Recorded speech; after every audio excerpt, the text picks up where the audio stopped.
Cette vidéo est pour toi si tu veux arrêter de perdre ton temps et ton énergie à vendre des choses sur Vinted à 2 euros, que ce soit à titre professionnel ou à titre personnel. Bienvenue dans cette nouvelle vidéo. Aujourd'hui, je te parle de Vinted. Pourquoi ? Parce que c'est souvent la tâche que mes clientes procrastinent et nous-mêmes, même moi, je suis pareil, tendance à procrastiner. Pourquoi ? Parce que Vinted, ça prend énormément de temps et d'énergie si tout de suite on n'actionne pas les bons codes. Donc je vais t'en parler juste après. Il y a certaines choses que tu peux mettre en place pour gagner du temps et vendre efficacement dès le début. Avant qu'on aille plus loin, je t'invite tout de suite à t'abonner juste ici. Ça prend beaucoup d'énergie mentalement parce que quand on y va, on se dit on va vendre nos affaires à 2 euros, donc ça prend beaucoup de temps. Il faut l'emballer. Souvent, les gens ils négocient pour 1,50 €, donc autant le donner, on n'a plus envie. Donc c'est souvent ça qui va te démotiver. Je te donne aujourd'hui toutes les clés pour passer à l'action, mais vendre aussi au prix juste et comment moi j'ai actionné les choses.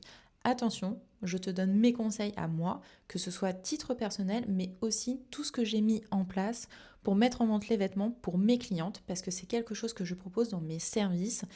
Après un treat dressing, je propose à mes clientes de, pour elles, mettre en vente leurs articles. T'as pas besoin d'en faire une usine à gaz, pas du tout. Souvent on se dit, quand on s'y met, il faut tout faire d'un coup et au contraire, tu t'épuises. Donc surtout, ne fais pas ça. Déjà, parlons de ce qui ne fonctionne pas du tout et qu'il faut vraiment arrêter de faire. Petit 1, les photos. À chaque fois, je vois des photos, donc quand je reprends le Vinted un peu de mes clientes, des photos qui soit sont floues, soit sont décalées, soit vraiment qui donnent pas envie. Vinted, c'est comme un site de rencontre. Il faut que ça matche tout de suite. Donc si ta photo ne donne pas envie, les gens ils vont pas s'arrêter. Et c'est exactement ce que tu fais toi aussi quand tu vas sur Vinted et que tu recherches des pièces. Donc mets-toi vraiment à la place de la personne qui va acheter. Est-ce que ça donne envie ? Prendre les photos aussi au hasard. Donc il n'y a pas que la mise en scène de tes photos, que ce soit joli et attractif, il y a aussi la luminosité. On a tendance à vouloir le faire à n'importe quel moment. Je te prends l'exemple du dimanche soir où tu dis ça y est, j'y vais, c'est le truc que je procrastine pendant 2 mois, c'est maintenant que je passe à l'action.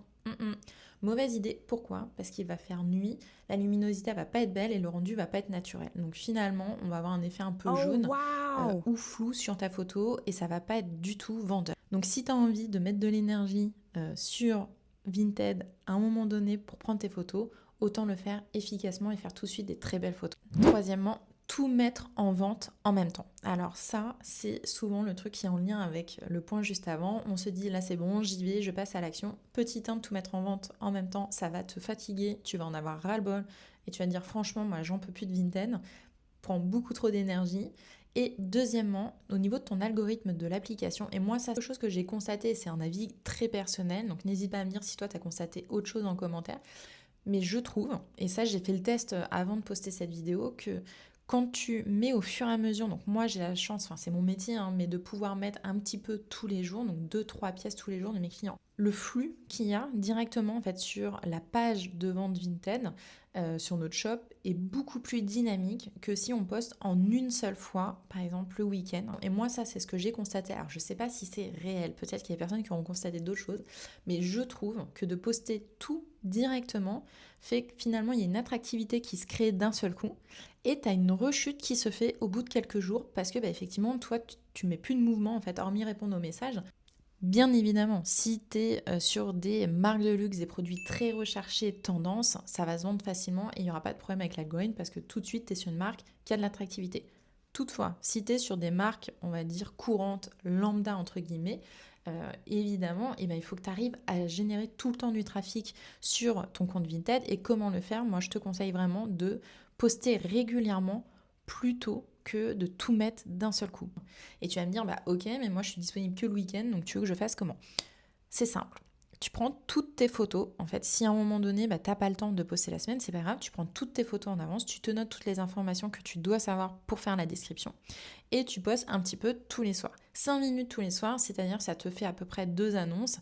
Ça va, c'est jouable. On scrolle un petit peu moins sur le téléphone, mais c'est complètement jouable de faire 2 annonces par soir.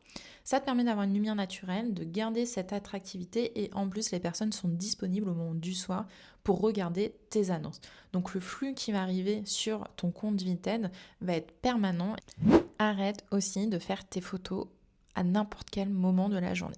Ça ne fonctionne pas. Ça rejoint le point juste avant. En fait, il faut que la photo donne envie. Donc tu peux pas faire la photo le dimanche soir quand il fait nuit. que la photo va être un peu jaune, on va pas avoir de lumière naturelle, on va pas bien voir le vêtement, ça va pas du tout te donner envie. Donc comment faire en sorte d'avoir une belle lumière? Tu fais ça plutôt la journée.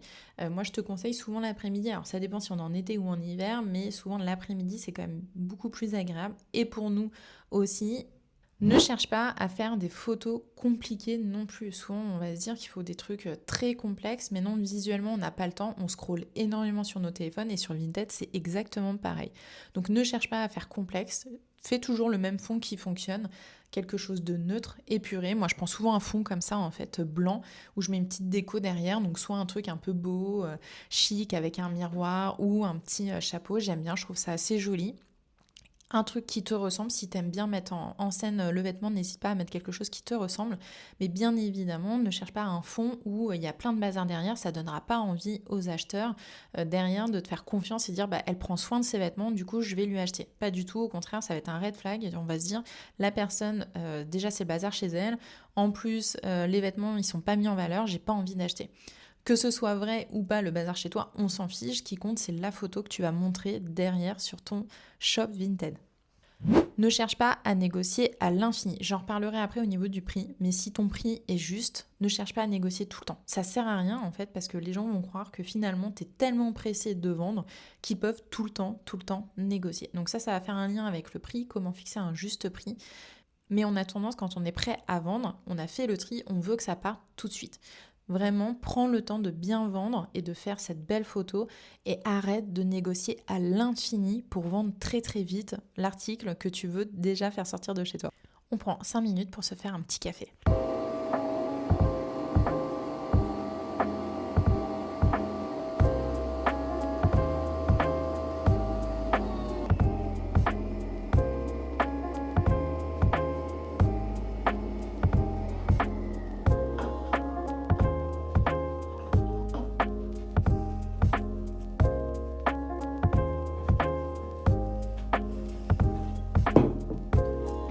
Le café est prêt, on peut revenir à Vinted.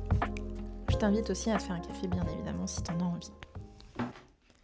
Clairement, l'objectif de Vinted, c'est vraiment que tu mettes en route cette dynamique de vente facile qui ne te prend pas trop de charge mentale. Et ça, c'est important parce que on a tendance à en faire une usine à gaz.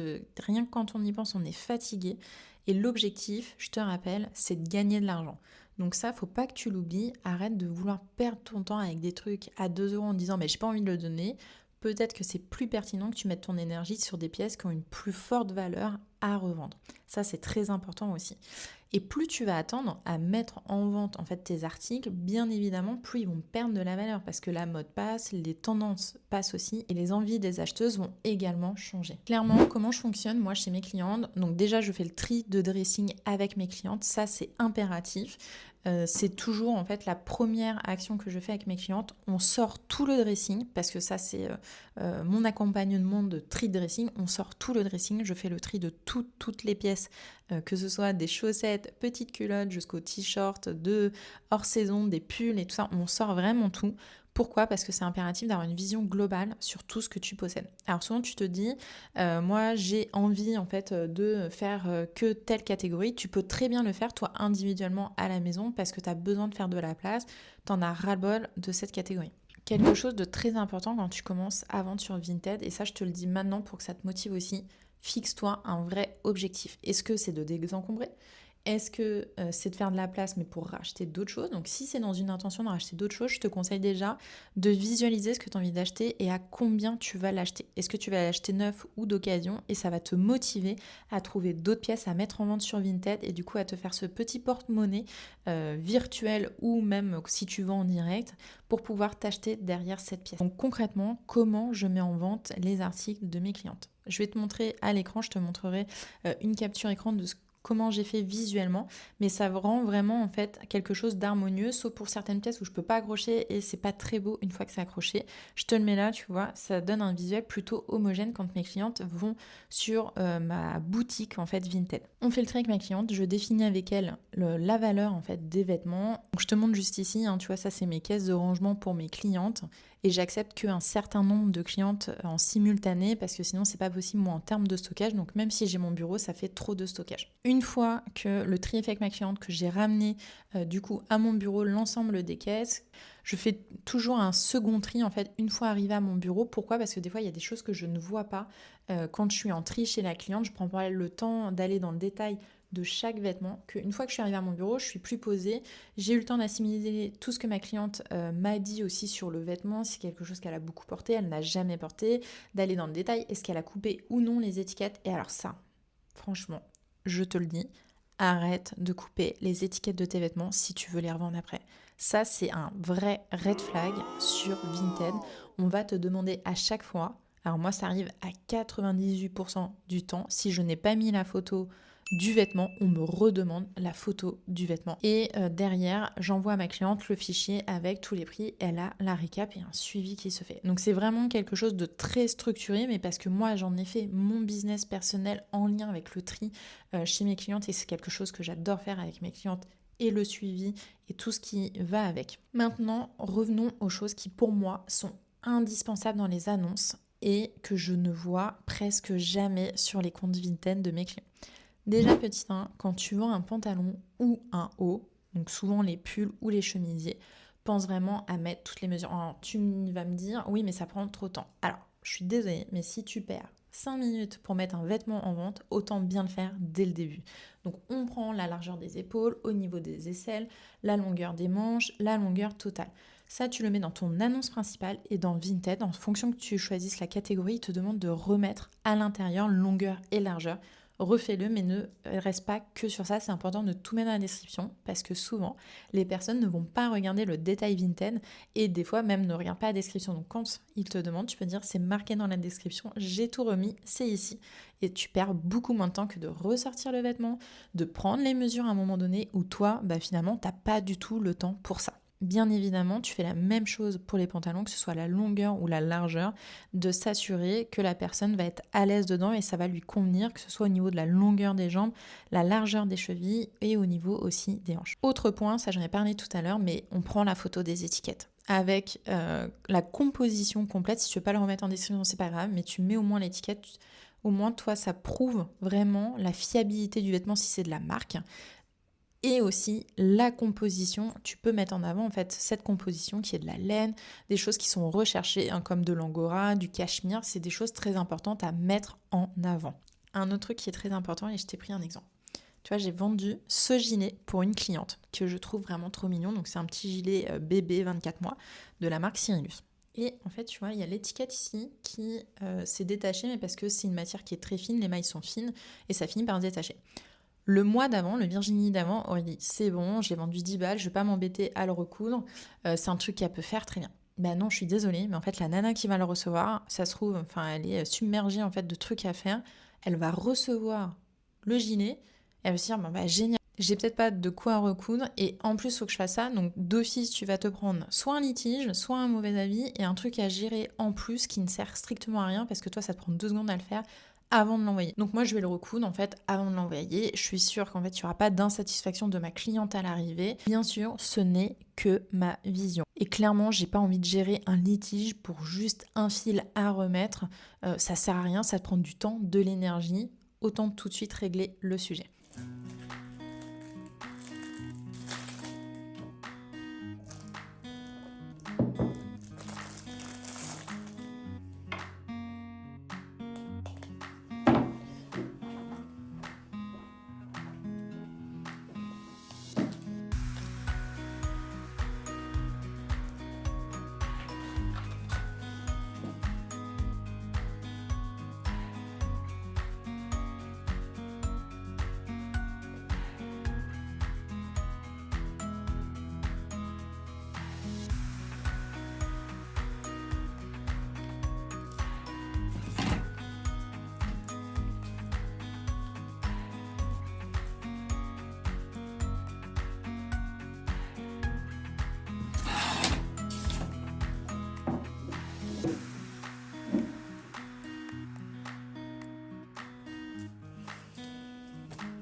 Donc tout à l'heure, je te parlais de prendre des mesures. Pour tout ce qui est vêtements enfants, je ne prends pas les mesures, ça sert à rien. Donc pareil, tout ce qui va être marque comme Kiabi. Donc je prends l'exemple de Kiabi, mais c'est ce qui me vient en tête. Je vais pas m'amuser à mettre en vente en fait des vêtements Kiabi, que ce soit pour adultes, pour enfants. Alors là, j'en ai en ce moment parce que j'ai fait plaisir à une amie, et donc il n'y a pas de souci. Mais c'est quelque chose que tu vends très mal. Ça te prend beaucoup d'énergie. Donc encore une fois, mesure en fait le temps que tu vas y passer, l'argent que tu vas récupérer. Si pour toi c'est ok et c'est quelque chose, tu dis bah j'ai envie de récupérer cet argent parce que j'ai pas le temps de faire des vides-greniers et tout ça, c'est ok, vas-y. Mais sois bien consciente de ça. Comment fixer les prix? Alors ça, c'est un sujet qui moi m'agace clairement sur Vinted. Je te parlais des vêtements à 2 euros. Est-ce que vraiment Vinted est fait pour acheter des trucs à 2 euros? Franchement, je ne suis pas sûre. Et là, je sais que je vais avoir des retours de personnes où ça va les agacer en disant oui, mais dans ces cas-là, on achète des trucs qui sont super chers. Souvent, on va mettre en vente les vêtements pour les brader et aller vite en fait sur la vente parce qu'on les veut plus chez nous. Donc ça, je comprends très bien cette volonté de faire sortir tout de suite les vêtements de chez soi. Mais est-ce que quand tu achètes quelque chose, que ce soit de 50, 100, 150 euros, si ce n'est plus, tu as vraiment envie de le vendre 10 balles sur Vinted? Quelle est la motivation? Zéro. Enfin, pour moi, franchement, t'as pas du tout de motivation. Tu dévalorises aussi, en fait, le temps que tu as passé à travailler pour t'acheter ce vêtement-là. Donc, et est-ce que vraiment, en fait, ça te motive dans le temps à vendre encore des pièces? Donc, je sais, tu vas me dire, oui, non, mais c'est de la seconde main. L'objectif, en fait, c'est d'acheter pas cher et de faire vivre, en fait, cette seconde main. Alors, je suis totalement d'accord avec ça.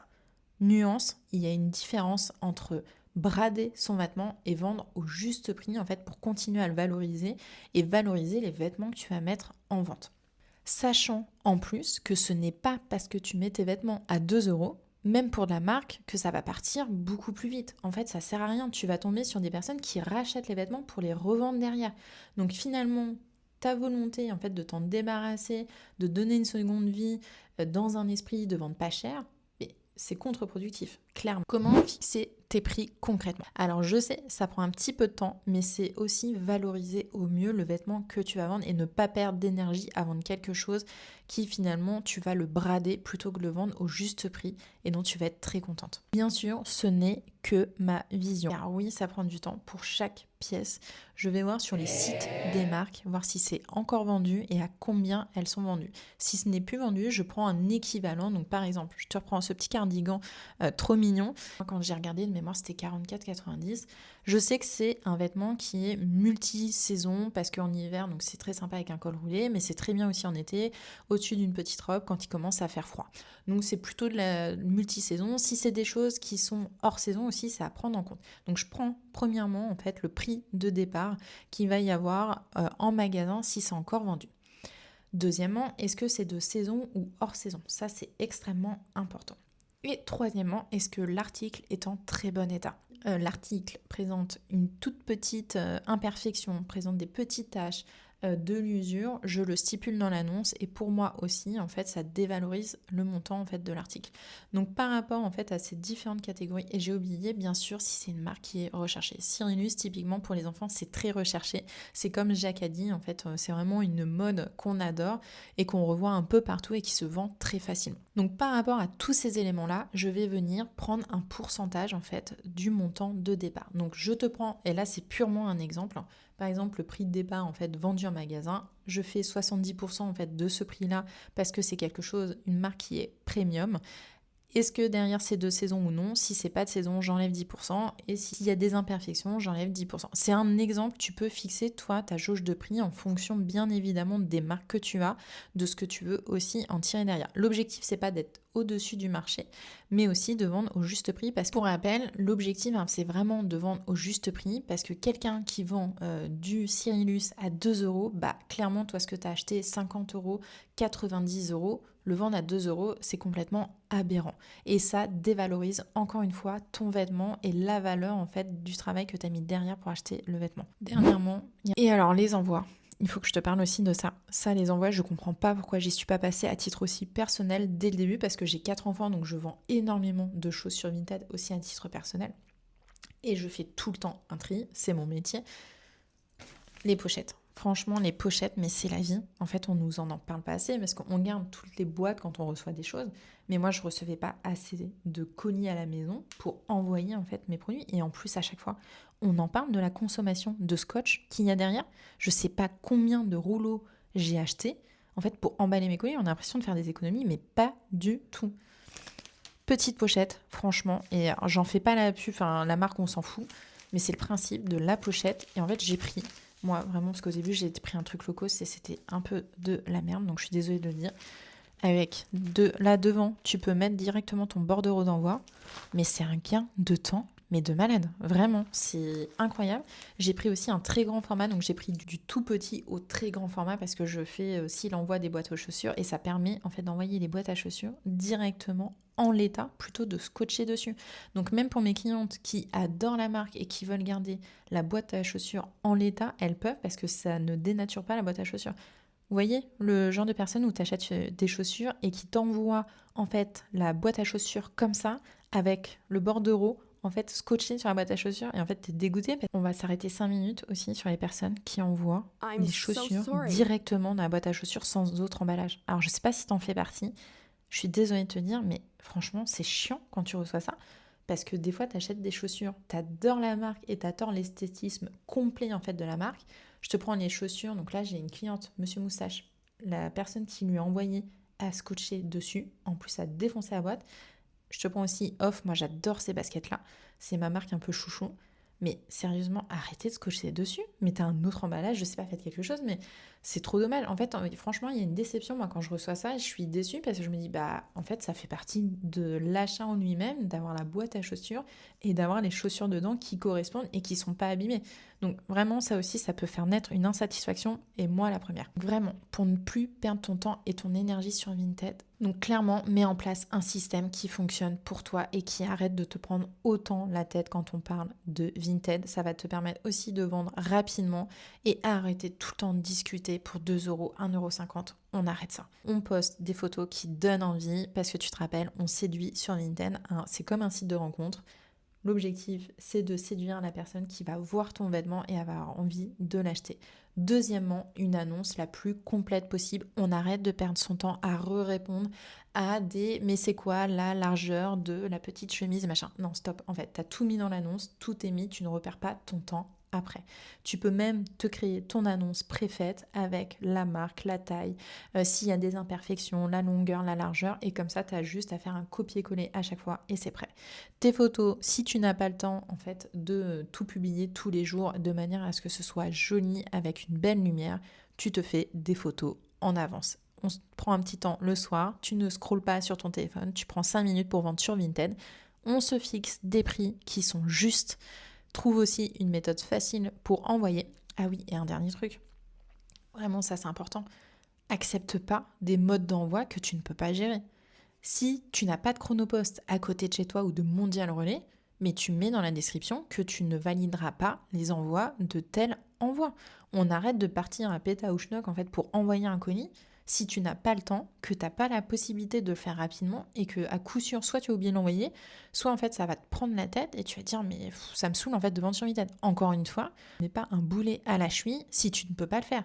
L'objectif, c'est de gagner de l'argent et de vider ton dressing. Bien sûr, ce n'est que ma vision. Dis-moi en commentaire si tu as l'habitude d'envoyer sur Vinted ou pas et quelles sont les problématiques que tu as rencontrées. J'essaierai de faire une autre vidéo peut-être avec d'autres thématiques. Là, pour le moment, c'est tous les points vraiment que j'ai abordés avec mes clientes, que j'essaie de te regrouper dans cette vidéo, de ne pas être trop longue non plus pour que tu n'aies pas trop d'informations et que tu t'épuises à écouter tout ça. Merci d'avoir été au bout de la vidéo. Je te dis à très vite pour une nouvelle vidéo.